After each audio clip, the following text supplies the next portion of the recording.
Our guest is a center midfielder out of the MLS's New York Red Bull Academy. He started there when he was U12 and even made some appearances with the USL squad as well. In 2020, our guest committed to Rutgers University to continue at the Division I level. In January of 2024, he announced his transfer to play at the University of North Carolina. Joining us today, 2021 Unanimous All BIG10 Freshman Team Selection, number 51, 2021 Top Drawer Soccer Midseason Freshman Rankings, 2022 Big 10 Sportsmanship Award honoree, and 2023 Second Team All Big 10. Welcome to the show, Matthew Acosta, everybody. Let's go, man. Welcome. Thanks for hopping on, Matthew. Welcome, Thanks for having me, guys. Matthew, thanks for hopping on, brother. So we just wanted to ask you a quick icebreaker question. So Go for it. We had to do our due diligence, and we definitely looked on your social media a little bit. And you don't have too much in there, but we couldn't help but notice you met Thiago Silva and David Luiz. Yeah, no, I forget what age I was, but my brother at the time was going to Pingree High School. And so the PSG squad at the time was training there at their field. So we just went as a family. And then, I met Thiago Silva, David Luiz, and Zlatan. So it was a really good experience. They were so nice. And very welcoming. Dude, Zlatan's my favorite player of all time. So I'm super jealous that you got to meet him. You played at Red Bull Academy. You ended up committing to Rutgers. How was your experience at Rutgers, and how did that transition kind of work from you? Because obviously Red Bull is New York, New Jersey based, and Rutgers being in New Jersey. How was that? It's a lot different for a lot of people. I knew somebody going there already, so it was a pretty I knew guys that were there already from Red Bull and Rutgers. So I'm a very family oriented guy, so I wanted to stay close to home at the time. So I felt that the smooth transition from the New York, New Jersey area would be a really good fit for me, and also playing at the Big 10. It's a great conference, so I felt that would be the next the good step for my chapter. And could you attribute any of that, the looks at Rutgers, to any experience you had with the Red Bull Academy and maybe even some national team stuff I saw when you were younger? Being at Red Bull is you usually get a lot of looks from colleges and stuff, so that was all good. So, and I actually did go to a youth national team camp when I was U14, so that was a really good experience. At the time I wasn't the biggest guy, so it was a futures national team camp.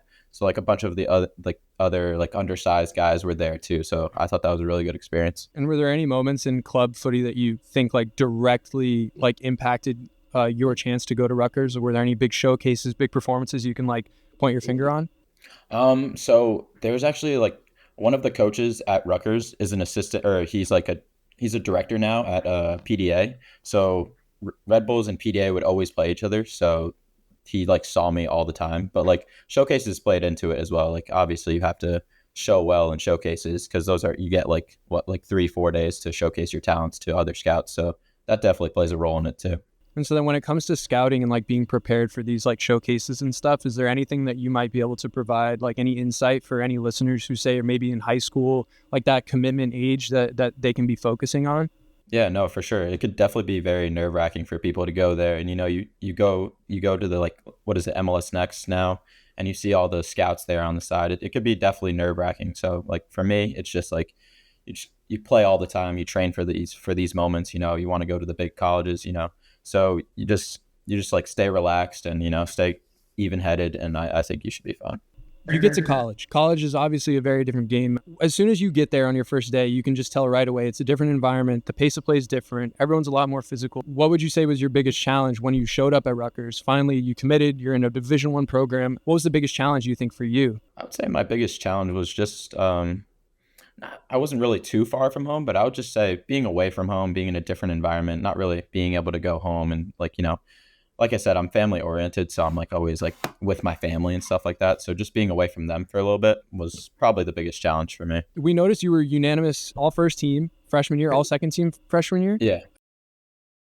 People are lucky to get minutes as a freshman as it is. Yeah, no, I was very fortunate for that. My coach, obviously, I built a good relationship with him, and he trusted me to start every game and all that. So I just built that relationship with the coach. He trusted me, I trusted him. So I just went in, worked very hard, and ultimately got the starting spot. And I was very fortunate to play a lot of minutes. What is some advice you give someone coming in freshman year? They're going to be playing out of school. What is some advice you give them on being able to go out there and perform the way that you were able to do? I would say just go out there and play your game. Like I said, you train all these long hours and you put in the work, and you just got to trust that is going to show on the field. A lot of people let like outside distractions and stuff like that, kind of play into how they play or some sort of that, but you just got to go in there, play. You got to be confident. That's the main thing. I feel like confidence is key to performance in any soccer player's career. So I think that's definitely huge. On the note of confidence, and a lot of people don't understand that footy is so dependent on like what your mental state is and how mentally strong you are. And like, do you have any tricks, anything you picked up, anything you do on a game to game basis that helps you get in that zone to play? Yeah. I would say it first started when I was like, even before college. Like when I was younger, I wasn't always the biggest guy, but my mom would always tell me I always had the biggest heart. So, like my mom and dad just told me to go out there and, you got to act like you're the biggest guy on the field. Like I was at one point, I was literally 4'11", and I was playing against guys that were like they looked like giants compared to me. My mom has like pictures and stuff like that. I'm like, wow, like that's insane. But, my parents just always motivating me and like, just telling me, you got to go out there and you got to be big, even though you're not the biggest guy, you got to go out there and be big. So what does like a game day like mental preparation look like for you? For me, I would say that's uh, just like normal game day routine. I just go through it how I normally do. But one thing that keeps me like, I would just say music. I try to listen to like calming music, or it actually depends on my mood really, because sometimes I listen to calm and then sometimes I listen to like I don't like EDM. But yeah, it's like I feel like music and just meditation helps me too on game days. Matthew, based off of what you've been telling us with your last few responses, it seems like you're more focused on the actual performance in the field and how you're thinking. Let me ask you this though, like for you to be that confident, especially at your youth years, being the smallest guy now playing your freshman year, starting right away, what are you doing though, like behind the scenes on your own? Like, are you training on your own? Are you doing these technical sessions on your own to improve and outperform everyone? And that way, that's why when you're on the field, you're pretty much like level headed and confident in your abilities, or are you more of like a natural guy? You've always been fairly talented since a young age. No, I would say doing stuff behind the scenes definitely helps a lot too, because when you can work as hard as you can in training, but at the same time you got to just work on your craft. If you have things that you don't like, if you're not good at things, you got to make sure you're mastering those things. So I think that's like off the field stuff is as beneficial as on the field stuff, but mainly just always giving your best effort. I feel like that'll go a long way. We seen on your social media that you do some private training with the RC training guy. How has he helped you develop as a player? I actually started like a couple like 2 years ago. Like I went in for some pickup games, like pro pickup runs, and that was really good. So then he reached out to me, and then we got a couple private sessions in. And he's a very good trainer. He always just like kind of harps on the little details, and I think he just helps me in a way where like I don't really see it when I'm on the field playing, but like he picks like the little details out, and that's ultimately what like you can do at this level. You gotta pick the little detail. You gotta get the little details right. So I think that's a big help. We have a couple of pro friends, and they tend to mention a lot on film and watching film and the importance of film and how it can help you develop. What is your opinion on that? And how has watching film and with the RC training guy, how has that helped you level up your game? I would definitely agree. Film is a big part of playing, and like whenever I play a game, if the film's out, I watch it right away. Like it's hard to sleep, as you guys know. It's like hard to sleep after games. Your adrenaline's going. Like I sometimes don't go to bed till like 3 a.m. in the morning. I'm like, what's going on right now? I'm like, my head's on the pillow. But yeah, I just watch film right away. Just like look at little things that I can fix. Like sometimes it's my body language, or how I can. I'm a midfielder, so like how I can turn differently, how I can break lines and stuff like that. So I feel like film is a great way to just look at your game and like see what you can do better. And so, Matthew, we noticed you come from, not sure how long the line is, but there definitely is a line of Rutgers alum in your family. And so for you to be a local kid, a homegrown essentially to Rutgers, and then be a generational Rutgers student and have all the success you did in your 3 years there, how much does that mean to you? Oh, that means the world. Like it was, my parents went to Rutgers. They loved Rutgers. They met there actually, so it was big for them. And like they would always come watch my games, and I always had the support of my family, and not only just my immediate family, my extended family, because most of them live in Jersey. So it was really like nice to have them at all of my home games and supporting me. So it really meant a lot to me. So then with all that being said, you just recently committed to transfer. So how did that decision, if you don't mind, you can share where you transferred to, and if you don't mind going into that decision a little bit, was it hard for you to make the decision to leave such like a generational school for you that meant so much to you and your family, especially with everything you accomplished there? I currently transferred to UNC Chapel Hill. I was there in the spring. It was definitely a hard decision. We made history at Rutgers winning the BIG10. And I honestly was just talking to my parents about it. And, I have aspirations to go pro. So my main thing was I don't like when you go pro, you don't know where you're going to sign. You get an opportunity, you don't know where it's going to be. So for me, it was kind of getting out of my comfort zone. I need to get out of my comfort zone. I've been in Jersey my whole life, surrounded by family everywhere. So I was like, I need to experience something else. I need to try living on my own, see how that feels. So yeah, I think that's one of the main reasons why I left Rutgers. And have you noticed a change in play style, or is there anything that's necessarily stuck out to you between like Rutgers and UNC that's really been like, wow, okay, this is a different experience apart from, I guess, being away from home? Play styles are definitely different. I just feel like the coaches harp on different things. Like, Rutgers was a lot of possession based, but here we're possession based as well, but we have different elements to the game, like pressing styles are different and all like those sort of things. So I would say that's different. We see that the transfer portal has become a very popular thing in sports in college. What is your advice for someone right now that's in college and is looking to transfer, but they don't know how to, or they don't know if they should really make that decision? Like, what is your advice to them? And It's definitely changed a lot in terms of like NIL and money, like how they can offer students money and stuff like that. So it's definitely changed. For me, I was nervous too going in. Like I'm like, I knew I was a good player and stuff like that, but like you never know where you're gonna like what coaches need or what they're looking for. So I was definitely nervous, but I I would say just kind of have a relationship with the coach and like make sure that you're going to a place that'll ultimately benefit your game and help you excel as a player. You were clearly already doing amazing things at Rutgers, amazing team. Like Sebi mentioned, your parents went there. What was it that sold you, that UNC sold you? Was it the vision? Was it where they were headed? Did they tell you, hey, listen, I need a player like you to help us do this? Like, what was the sell on you to go ahead and make such a bold move? You clearly just mentioned that it was a pretty tough decision, but what was it that like sold you on doing that? So what sold me was I knew like a couple of kids on it, and like they obviously were like, oh, you're a very good player, and we're like we want you, and we feel that you're going to help our team succeed. But ultimately, I want to compete for a national championship, and I felt that they had the capacity to do that, and I felt they had a good team to do that.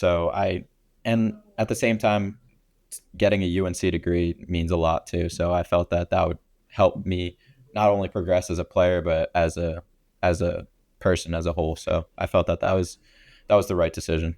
So what does your game day routine look like? That's something that a lot of people seem to be pretty curious about, and it's definitely super personalized player to player. So like from the minute you wake up on a game day to literally kickoff, what does that look like? Okay, so it's different for home and away, because away you're in a hotel staying there. I'll go home first.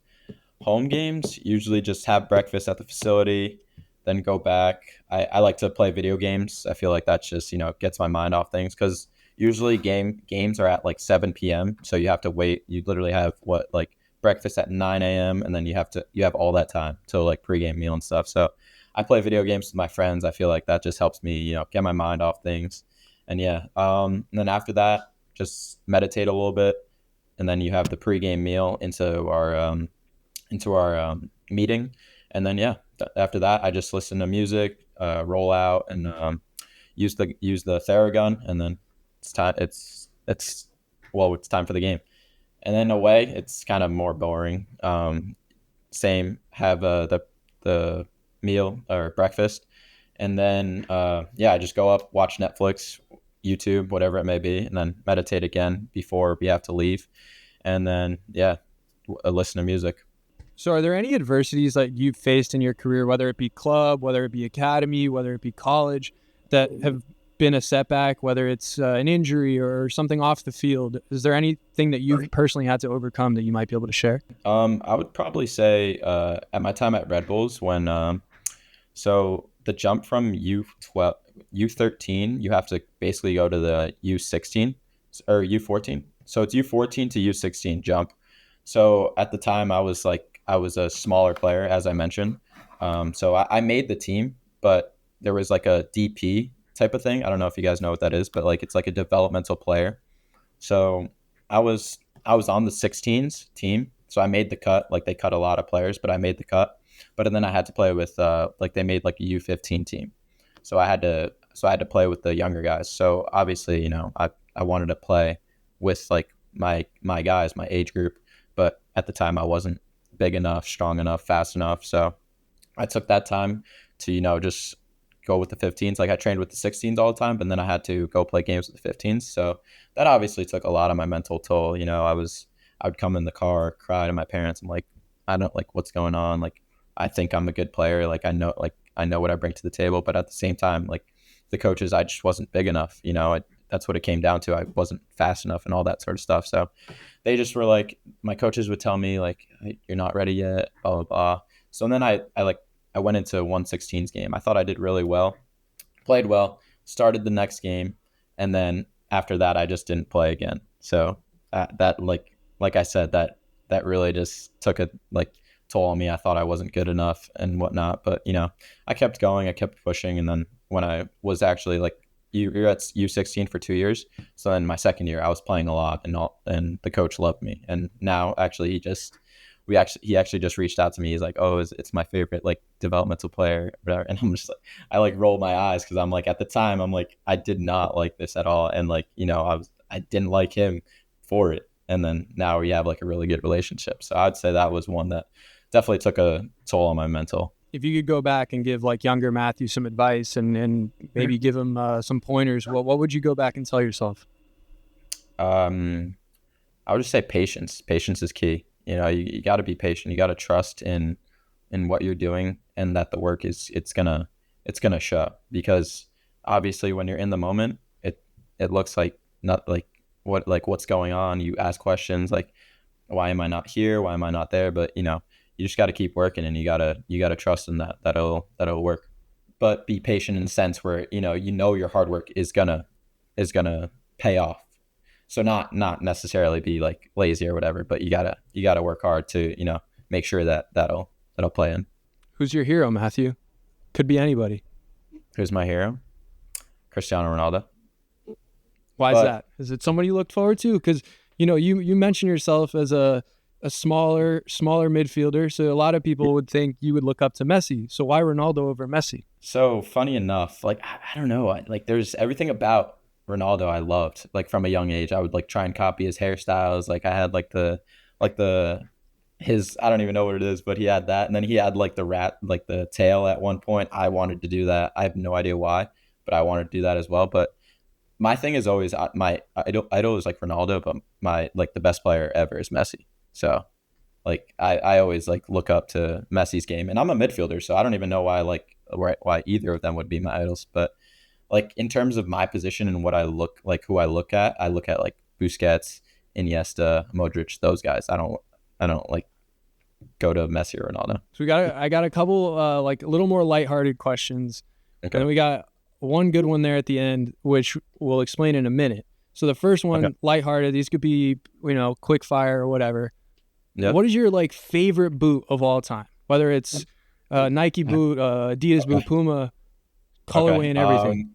Okay. Colorway. I got you. I know it for sure. Let's It's hear it. the Nike Superfly CR7 blue and black. That boot is The Galaxy yeah. ones. I think so. The CR7 Oh ones. yeah, those are crazy. Randy I had remember those. I had those. In I had those when I was. I think I still have them in my closet, hidden in the somewhere. rain, that has to be one of the best boots. Like the glow on them was unreal. Is incredible. So who's your go-to like team to support? Real Madrid. Madrid. Real Madrid. Yeah. Well, congrats on what, 15? 15. And Yeah. the signing of Mbappe is, I think, greater than the Champions League win. Yeah, for sure. That'll get them 6 more hopefully. So if you could have one person at your game, every single game, cheering you on, who would you hope that to be? It'd have to be 2. My parents, both of them. They travel like they're insane. I can't like the support. Like they woke up. I had a spring game, a spring match at UNC. they woke up at 3 a.m. in the morning, drove 8 hours. So yes, I'd say I couldn't single one of them out. It'd have to be both. So a tradition we have here that we started is asking our guests a question for the following guests. And then Okay. so Jelani came about and asked you a question. What do you want your peak to be? I would probably say playing at the highest level in the Champions League or World Cup, something like that. That has to be everyone's peak in soccer. So Matthew, thank you so much for joining us today. It was a great episode. A lot of insight. Loved hearing about your journey from Red Bull Academy to Rutgers all the way to UNC. Is there anything that you want to share with anyone listening right now, where they can find you, anything? Yeah, you can follow me on Instagram at m_Acosta11. And yeah, no, I appreciate you guys for having me. Thank you so much, Matthew. Thank you, Mike. Thanks, guys.